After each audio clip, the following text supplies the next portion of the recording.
بسم الله الرحمن الرحيم إن الذين يكتمون ما أنزلنا من البينات والهدى من بعد ما بيناه للناس في الكتاب أولئك يلعنهم الله ويلعنهم اللاعنون إلا الذين تابوا وأصلحوا وبينوا فأولئك أتوب عليهم وأنا التواب الرحيم.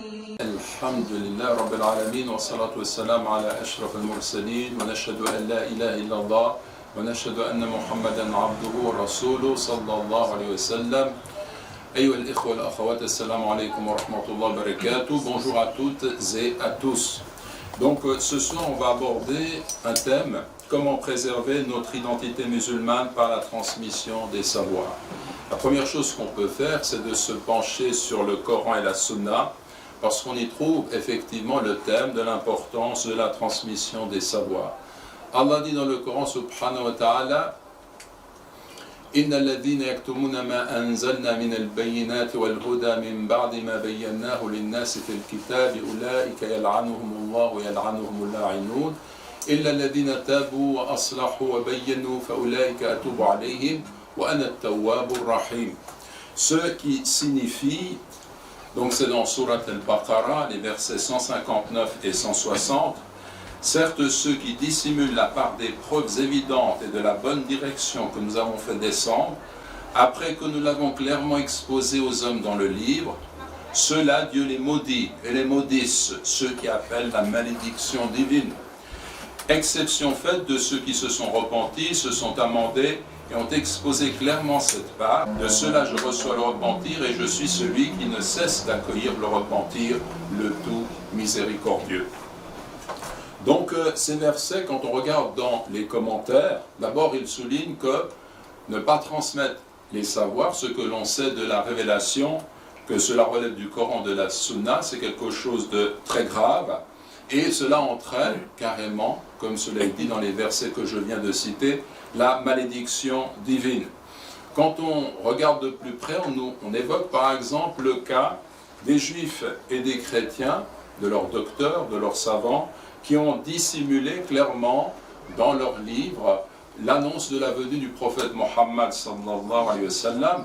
Et cela, ça nous renvoie des passages actuellement de la Bible, par exemple Deutéronome 18, 18, 20, ou encore l'évangile de Jean en 16, 7, et aussi en 15, 26 à 27, en 14, 16 et en 14, 26, dans les évangiles, et dans l'évangile de Jean en particulier, il y a l'annonce de la venue du Paraclet qui pour nous est identifié au prophète Mohammed sallallahu alayhi wa sallam. On a déjà abordé ce thème lors d'un autre exposé, je ne vais pas abonder en ce sens parce que ce n'est pas le sujet de ce soir. En fait, ce que nous devons observer, c'est que ce verset nous renvoie aussi bien et plus généralement à toute personne qui dissimule sciemment la vérité révélée ou qui manque à son devoir de transmettre la connaissance. Et quand on regarde maintenant dans la Sunna les paroles de notre prophète sallallahu alayhi wa sallam, eh bien on voit qu'il nous a dit: celui qui est interrogé sur un savoir qu'il possède et qui le dissimule, Dieu le bridera d'un mort de feu au jour de la résurrection. Un mort de feu au jour de la résurrection. Le hadith est authentique, il est rapporté par Ibn Majah. Et Abu Huraira radiallahu anhu a également dit: si ce n'était un verset du livre de Dieu, je ne vous aurais pas transmis un seul hadith. Abu Huraira, parmi les compagnons, c'est celui qui a transmis le plus de hadiths, ou l'un de ceux qui ont transmis le plus de hadiths. Et c'est quelqu'un qui nous dit là, à travers cette parole, c'est parce qu'il y a ce verset que je vous ai lu à l'instant, que j'ai transmis ces hadiths. Parce qu'il sait très très bien qu'il y a une grande responsabilité à transmettre aux autres la parole du prophète sans faire d'erreur, sallallahu alayhi wa sallam. Et il l'a fait parce que le Coran lui dit qu'il doit transmettre cela, il ne doit pas le cacher d'une quelconque façon. Il est dit dans ces versets: et les maudissent ceux qui appellent la malédiction divine. Donc Dieu, Dieu les maudit, et les maudissent ceux qui appellent la malédiction divine. El-la'inu. les commentateurs se sont interrogés pour savoir qui sont al-la'inoun. Et là encore, la'inoun, c'est le pluriel de la'in, et la'ana, ça veut dire maudire. Ça veut dire plus précisément le fait d'écarter quelqu'un à tout jamais de la miséricorde divine. C'est pourquoi l'on dit que le shaitan est maudit, mal'oun. Pourquoi? Parce qu'il est complètement écarté à tout jamais de la miséricorde divine. Les questions du diable. Alors, les maudissent ceux qui appellent la malédiction divine, mot à mot, si on traduit vraiment le terme, les maudisseurs, il faudrait forger ce mot pour traduire ce dont on parle. Eh bien, les commentateurs se sont interrogés. Il s'agit de qui? Qui sont ces maudisseurs? Alors, il y a des avis. Le premier, c'est qu'il s'agit des anges et des croyants. C'est l'opinion d'Abu al-Aliya, d'Ar-Rabi' ibn Anas et de Qatada. Et c'est cette opinion qui a été retenue par le grand commentateur At-Tabari. Il y a une deuxième opinion qui nous dit, en fait, il s'agit du monde animal. Mujahid a dit, les animaux maudissent ceux qui désobéissent parmi les enfants d'Adam lorsque vient une période de sécheresse et d'aridité. Ils disent, cela est dû à l'influence néfaste des enfants d'Adam. Al-Qurtubi, dans son commentaire, rapporte ce hadith d'après Al-Bara ibn Azib, radiallahu anhu. Le prophète, sallallahu alayhi wa sallam, aurait dit, en ce qui concerne l'expression coranique, et les maudissent ceux qui appellent la malédiction divine, ce sont les animaux terrestres. La chaîne de transmission de ce hadith est de bonne authenticité selon Al-Qurtubi, mais le hadith reste de faible authenticité en réalité.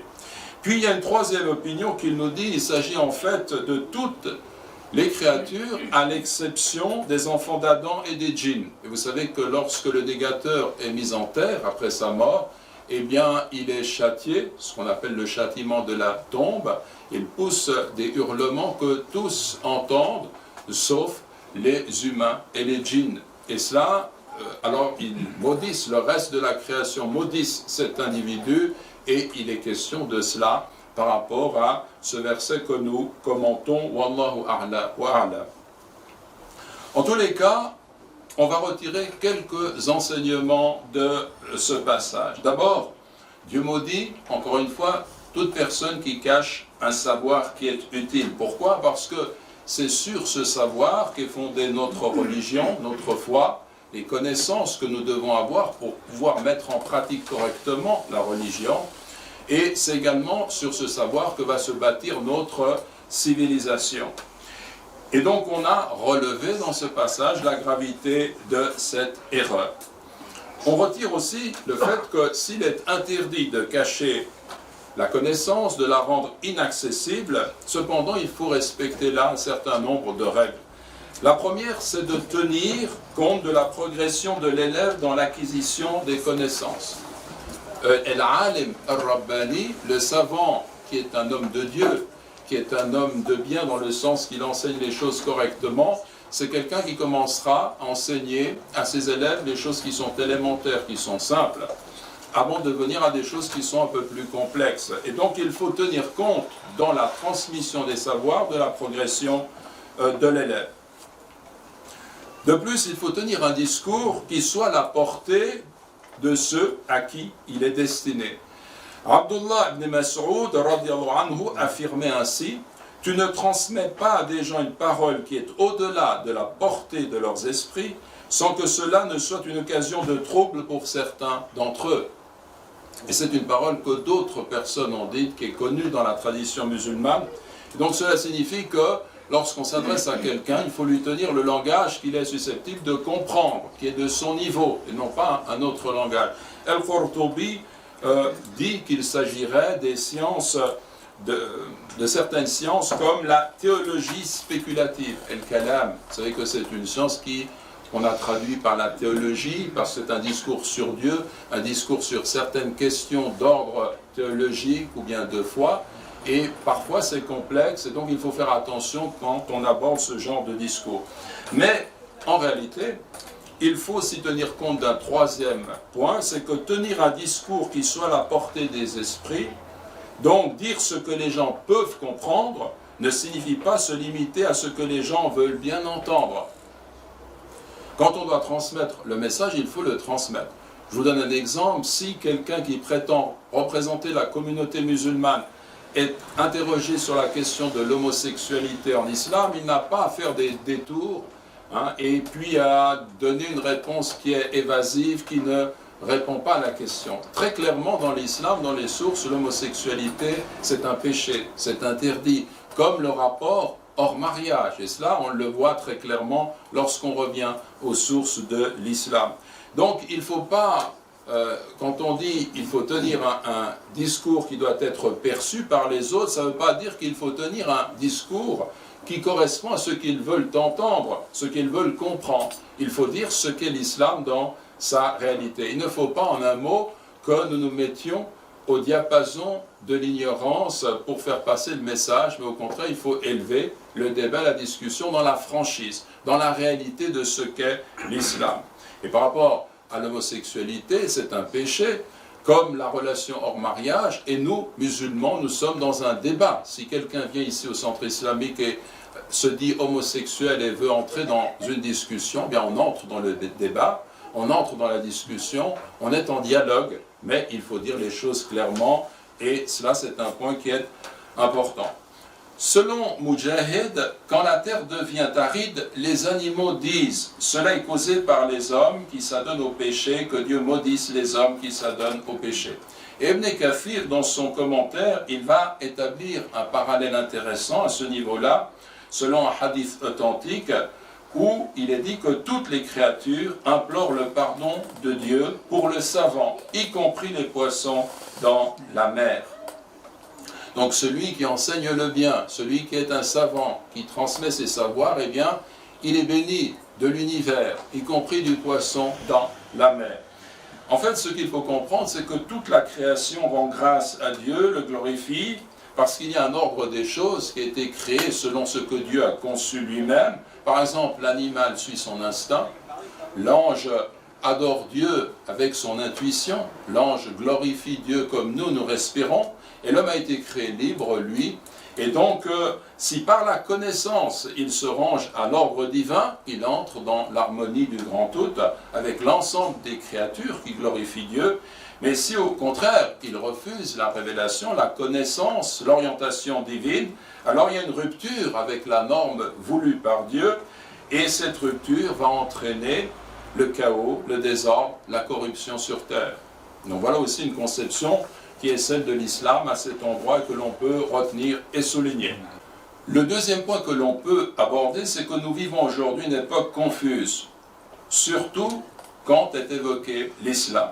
Les musulmans eux-mêmes portent une lourde responsabilité en Occident, mais aussi dans les capitales et les villes orientales. De plus en plus, de génération en génération, on assiste à une perte de repère des musulmans par rapport à leur propre religion. Les savoirs sont mal transmis, on confond islam et tradition locale. Vous savez que, par exemple, il peut arriver à quelqu'un de nous contacter, de nous dire « un tel est mort », 40 jours sont passés, on aimerait faire des sadaqas parce que 40 jours sont passés. Quand on regarde dans les sources, il n'est pas question de cela dans l'islam. C'est ce qu'on appelle une bid'a.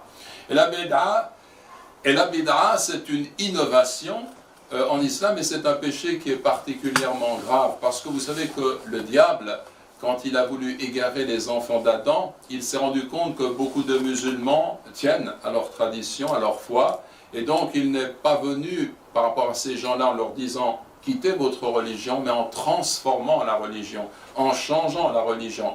Comment? Par l'ignorance, parce qu'on ne connaît pas les sources. Et là aussi, il est important de revenir aux sources pour lutter contre ces confusions. On ignore les fondements de l'aqida. On traduit cela par le credo, mais par le dogme. L'aqida, c'est ce que le musulman doit croire, et beaucoup ne le connaissent pas comme ils devraient le connaître. On ignore même comment prier. Il y a des gens, des musulmans dans notre communauté qui ont appris vaguement par leurs parents comment faire quelques gestes, dire quelques mots, mais quand on leur pose des questions bien précises, ils ne savent pas comment prier correctement. On néglige les règles morales et on transgresse les interdits. On le voit dans notre jeunesse, dans nos communautés. Certains s'adonnent à la boisson, à la drogue, au rapport hors mariage. il y a une carence au niveau de l'éducation. On peut donner cet exemple qui est simple, parce qu'il se répète ici même au centre islamique. Je vois des parents venir alors que leurs enfants ont atteint un certain âge, à 18 ans, à 15 ans, à 20 ans, ils ne font pas la prière. Et je leur explique, mais il fallait savoir, il fallait connaître que notre prophète, sallallahu alayhi wa sallam, a dit très très clairement, ordonnez à vos enfants de prier à 7 ans. Et il faut vous montrer sévère, les corriger à 10 ans s'ils ne font pas la prière. C'est un propos, c'est le sens de propos qui sont authentiques. Donc c'est parce qu'on ne revient pas aux sources, on ne met pas en application ces sources qu'on se trouve confronté à des difficultés, comme ces parents qui viennent dire, bon, on n'a pas insisté sur la prière, plus tard, quand il sera mature, il choisira de prier, etc. Non, dans l'islam, on a des orientations qui sont claires et qu'il faut suivre. Bref, nous sommes touchés par la sécularisation qui se traduit par l'analphabétisme religieux qui gagne vraiment beaucoup de communautés. Les musulmans ne sont pas épargnés pour certains d'entre eux, à tout le moins. Il y a également la confusion au niveau de la représentation de l'islam dans les médias. Tout est fait pour que le mot islam soit synonyme du mot terreur, ou bien se traduise par le fait qu'il inspire la terreur. Et j'écris en ce moment un petit ouvrage, les mots de l'islam, mots M-O-T-S, trait, M-A-U-X, avec point d'interrogation, parce que ça passe aussi par cela la transmission des savoirs. C'est connaître notre vocabulaire, c'est connaître les mots que l'on utilise, c'est connaître leur sens selon nos sources, pas selon la projection de gens qui ne comprennent pas l'islam et qui voudraient réduire l'islam à ceux qui le comprennent pour ensuite le rejeter. Je vous donne quelques exemples. On parle de l'islamisme radical, on fustige l'islam politique, on fustige l'islamo-terrorisme, et malheureusement on trouve en face de ceux qui parlent de cette façon-là des gens qui, soi-disant, représentent la communauté musulmane, mais qui nous défendent vraiment très très mal. Par exemple, quand on dit l'islamisme radical, ils vous diront c'est vrai que les musulmans doivent revoir leurs sources. Quand on dit radical, le terme renvoie à la racine des choses. Et donc, on est invité à délaisser les fondements de notre foi pour épouser des visions étrangères à l'islam qui nous disent il faut absolument vous écarter de l'islam radical. Mais vous ne connaissez pas l'islam, vous ne connaissez pas ses racines, et donc il faut être très très prudent à cet endroit. L'islam politique, on voit des gens qui vont répondre en disant c'est vrai, dans la société sécularisée, il faut abandonner l'idée d'un islam qui a une dimension politique. Et ça, c'est complètement aberrant, parce que dans ses composantes, l'islam comprend une dimension politique. C'est évident, et qui pour nous, dans les sociétés dans lesquelles nous évoluons, va se traduire par un engagement citoyen respectueux des lois, des républiques dans lesquelles nous vivons, pour autant, bien entendu, qu'on respecte encore et toujours les principes de notre foi, chose qui est garantie par la Déclaration universelle des droits de l'homme. Ou bien on nous parle de l'islamo-terrorisme. Remarquez qu'on ne parle jamais du judéo-terrorisme. Pourtant, il y a un État qui aujourd'hui agit à cet endroit et qui se livre à un véritable terrorisme d'État, l'islamo-terrorisme. Ce terme, il revient, et certains vont répondre en disant quoi? En disant, il faut effectivement que les musulmans évitent toute forme de violence. Bien sûr, on est contre la violence, mais cela signifie, ça sous-entend qu'ils doivent renoncer à l'usage de la force, qu'ils doivent par conséquent renoncer à toute forme de résistance. Et là, on est dans la généralité, dans les généralités, et en fait, on n'est plus dans les nuances, à tel point que vous avez certains gouvernements, comme le gouvernement de l'Arabie Saoudite, ou bien des Émirats, ou bien de l'Égypte, qui vont agir dans le sens de considérer qu'il faut entretenir les meilleures relations avec l'État terroriste d'Israël, qui agit à l'heure actuelle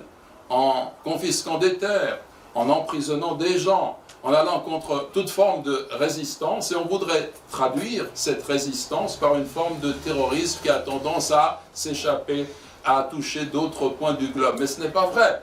Nous défendons la résistance sur le terrain de l'agression en Palestine. Et donc l'islam a une dimension politique et il a aussi une dimension armée de résistance. Et on ne peut pas suivre les gouvernements de ces États qui sont des gouvernements traîtres parce qu'ils trahissent complètement les valeurs de l'islam et surtout ils trahissent le peuple palestinien. Donc il faut refuser que l'islam, que l'expression pratiquée d'islam soit conjuguée à tous les modes aberrants de l'islamophobie. J'ai vu récemment un film, Le Fils perdu, qui a été diffusé sur Arte. C'est un film qui est très très intéressant parce qu'on y voit des parents qui vivent en Europe. On vient leur faire savoir que leur fils est parti en Syrie. On sait qu'il était parti en vacances, mais en fait il était en Syrie, il avait rejoint l'État islamique. Et alors, il y a beaucoup de péripéties que je vais passer sous silence parce que ce serait trop long d'en parler, mais ce qui est intéressant, c'est que le père va aller en Syrie et il va être avec son autre fils et ils vont aller chercher cet enfant qui est parti. Ils vont finir par le ramener. Quand il revient en Europe, il va être encadré parce qu'on se dit c'est un, entre guillemets, un djihadiste, quelqu'un qui est particulièrement dangereux, qui peut être encore dangereux, donc il faut l'encadrer pendant un certain moment. Puis progressivement, on a l'impression que ce jeune homme, eh bien, revient à la vie qui est naturelle. Naturelle dans quel sens? À un moment donné, dans le film, on le voit assis avec son père fume, et puis il lui donne une cigarette et le fils va fumer avec lui. Puis il lui dit, est-ce que tu vas te laisser pousser la barbe? Et le fils lui dit, oui, une barbe de 3 jours, parce que son père avait une barbe de 3 jours, c'est un peu comme ça une façon de dire, cela n'a pas d'importance. Alors on voit le père qui est rassuré. Et puis la nuit, le père se réveille. Et il va aller voir son fils dans sa chambre, il descend les escaliers, il ouvre une porte, et il voit son fils de dos qui est en train de prier. Et il a un couvre-chef, et de dos, il dit Allahu Akbar, Allahu Akbar, Allahu Akbar. Il fait les mouvements de la prière. Alors le père là est vraiment étonné de voir cela, il ferme la porte, il remonte, il entend son fils qui l'appelle et qui lui dit papa.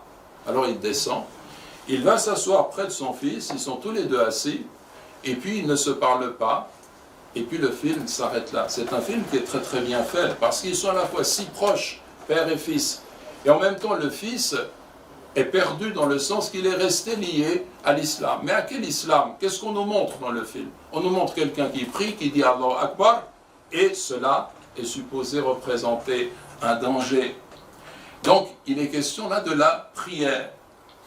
Et il est question en réalité, quand on regarde d'un peu plus près les choses, de faire disparaître l'islam, les pratiques de l'islam.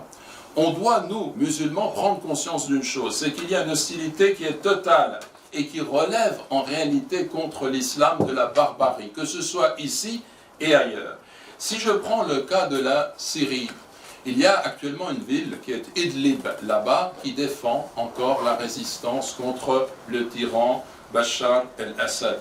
Et vous savez qu'au début de cette résistance, il y a près de 10 ans, eh bien, lorsque Bachar el-Assad a décidé de bombarder les civils, il était question à l'ONU d'un embargo des airs, d'empêcher Bachar el-Assad de procéder à ces massacres de civils. Il y a eu un veto sino-russe qui a fait que cela a été bloqué et Bachar a pu continuer à procéder à des massacres ignobles. Il a été secondé, secouru même par l'armée russe, comme vous le savez. Cela s'est traduit par des atrocités sans nom. Or, aujourd'hui, je lis dans la presse, c'est Le Temps du 4 septembre 2020, un article qui est bien composé de Madame Edith Bouvier et qui nous parle de la situation en Syrie. Je vais vous lire 2 ou 3 extraits. Donc le premier, selon l'ONU, la situation en Syrie constitue la plus grave crise humanitaire aujourd'hui dans le monde. Le nombre de personnes vivant dans la région d'Idlib, dont le régime syrien veut reprendre le contrôle, est estimé à plus de 4 millions de personnes, dont 1 million d'enfants. Vous avez dans cette région 4 millions de personnes, dont 1 million d'enfants, qui vivent dans des conditions qui sont terribles. La majorité de ces gens sont des déplacés, vivant dans des tentes au milieu des rochers ou abrités sous un olivier rachitique. L'aide alimentaire n'est pas suffisante. Donc ces gens-là, maintenant, à l'heure actuelle, ont faim. et sont dans une situation qui est dramatique. Alors écoutez cela. Depuis juillet, la situation est encore plus alarmante après la fermeture de l'un de ces sites, donc des sites d'aide alimentaire, celui de Bab es-Salama au nord de la ville d'Alep, suite au veto russe et chinois au Conseil de sécurité des Nations Unies. Donc vous vous rendez compte, les Nations Unies, l'ONU, a un veto sino-russe qui fonctionne encore aujourd'hui pour empêcher d'apporter de l'aide humanitaire, d'alimenter une population de 4 millions de personnes. Et cela se fait sous le regard de l'ONU. Donc on est dans une situation qui vous montre jusqu'où les choses peuvent aller. Dernier extrait, selon les chiffres de l'ONU, en mai dernier, 9,3 millions de personnes seraient en insécurité alimentaire en Syrie, soit quelques 56% de la population. Plus de la moitié de la population vive ce drame qui est terrible. On pourrait dire la même chose de ce qui se passe en Palestine, ou bien chez les Ouïghours, ou bien les Rohingyas, ou bien au Cachemire, ou encore dans les prisons en Syrie, en Égypte, en Palestine et ailleurs. Ce que je veux dire par là, c'est que nous sommes réellement, par rapport à ce qui se passe actuellement, devant un système qui est complètement barbare, qui autorise ces massacres en temps réel. C'est une réalité d'aujourd'hui. Et donc la situation est telle qu'on doit prendre conscience de cette hostilité contre la communauté musulmane. Donc comment sortir de cette confusion et préserver notre identité par rapport à ces éléments que nous venons de relever? D'abord, par le savoir et la compréhension, il faut revenir et puiser à nos sources. Et ces sources, c'est d'abord le Coran. Chacun d'entre nous doit avoir un lien avec le Coran, dans la récitation, dans la lecture, mais aussi dans l'étude, dans la compréhension. Ce que j'ai fait tout à l'heure, c'est prendre 2 versets. Vous voyez combien ils sont riches en signification, ils permettent une réflexion approfondie et ils nous orientent dans un sens qui est vraiment très très utile pour nous. Ensuite, la sunna, suivre l'exemple de notre prophète. Ce que le prophète sallallahu alayhi wa sallam a dit, a fait, a approuvé, mais aussi la vie du prophète. Également, on peut aller plus loin en analysant, en étudiant la vie de ses compagnons qui sont pour nous, pour beaucoup, des modèles que nous pouvons suivre.